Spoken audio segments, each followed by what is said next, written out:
Shalom dan salam sejahtera untuk kita semua. Perkenalkan, nama saya Tani dari Butar-Butar dengan NPM 2009-20001. Prodi Pendidikan Bahasa dan Sastra Indonesia, Universitas Katolik Santo Thomas Medan. Video ini merupakan salah satu tugas dari Bapak Chandra Ronitua Gultom, SPD MD, dengan mata kuliah Manajemen Pendidikan.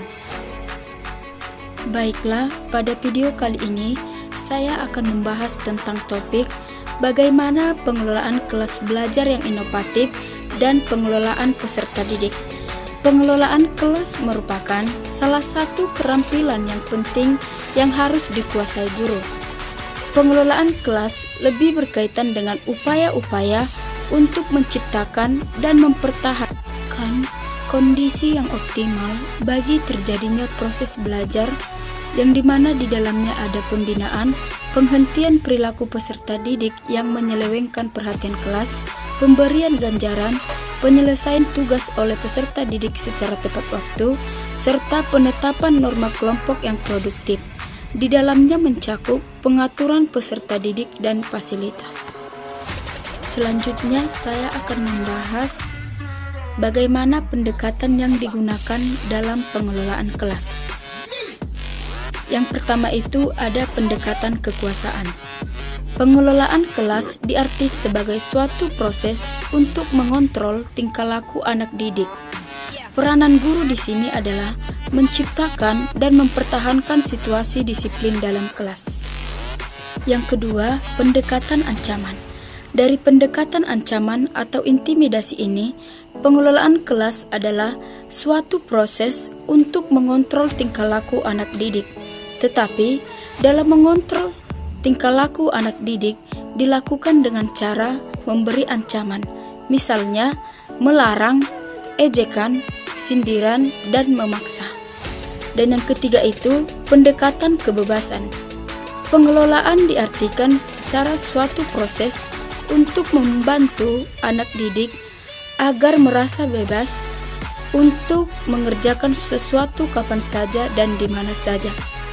Peran guru adalah mengusahakan semaksimal mungkin kebebasan anak didik. Dan yang keempat, pendekatan resep. Pendekatan resep atau cookbook ini dilakukan dengan memberi satu daftar yang dapat menggambarkan apa yang harus dan apa yang tidak boleh dikerjakan oleh guru dalam mereaksi semua masalah atau situasi yang terjadi di kelas.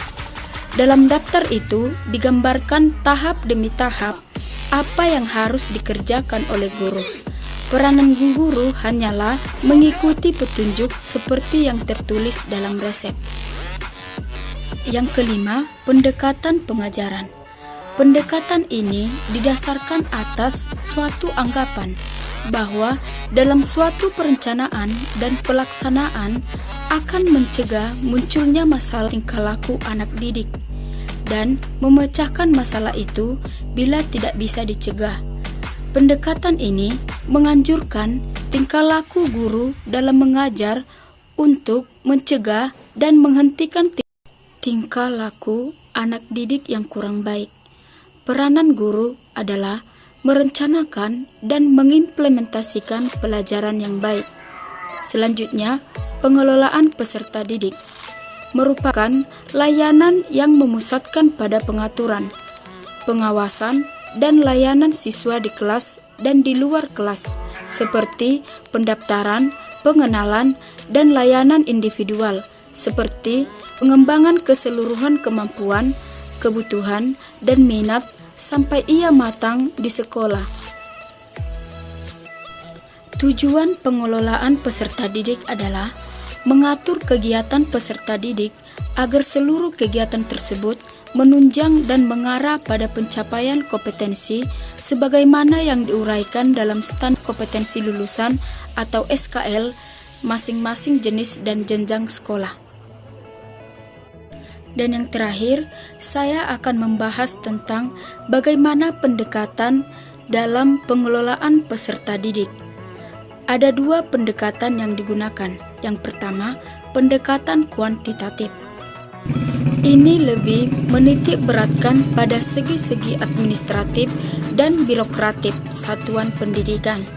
Peserta didik diharapkan banyak memenuhi tuntutan-tuntutan dan harapan-harapan satuan pendidikan di tempat peserta didik tersebut belajar. Asumsi pendekatan ini adalah bahwa peserta didik akan dapat matang dan mencapai keinginannya manakala dapat memenuhi aturan-aturan, tugas-tugas, dan harapan-harapan yang diminta oleh lembaga di mana ia belajar. Wujud pendekatan ini dalam manajemen peserta didik secara operasional antara lain dalam bentuk mengharuskan kehadiran secara mutlak bagi peserta didik di sekolah, memperketat presensi, penuntutan disiplin yang tinggi, menyelesaikan tugas-tugas yang diberikan kepadanya. Yang kedua, pendekatan kualitatif. Lebih memberikan perhatian kepada kesejahteraan peserta didik. Jika pendekatan kuantitatif di atas diarahkan agar peserta didik mampu, maka pendekatan kualitatif ini lebih diarahkan agar peserta didik senang. Asumsi dari pendekatan ini adalah jika peserta didik senang dan sejahtera, maka mereka dapat belajar dengan baik serta senang juga untuk mengembangkan diri mereka sendiri di lembaga pendidikan seperti sekolah. Pendekatan ini juga menekankan perlunya penyediaan iklim yang kondusif dan menyenangkan bagi pengembangan diri secara optimal. Demikianlah materi yang bisa saya sampaikan tentang bagaimana pengelolaan kelas belajar yang inovatif dan pengelolaan peserta didik. Jika ada perkataan saya yang salah, saya mohon maaf. Semoga video saya ini dapat bermanfaat. Akhir kata saya ucapkan terima kasih.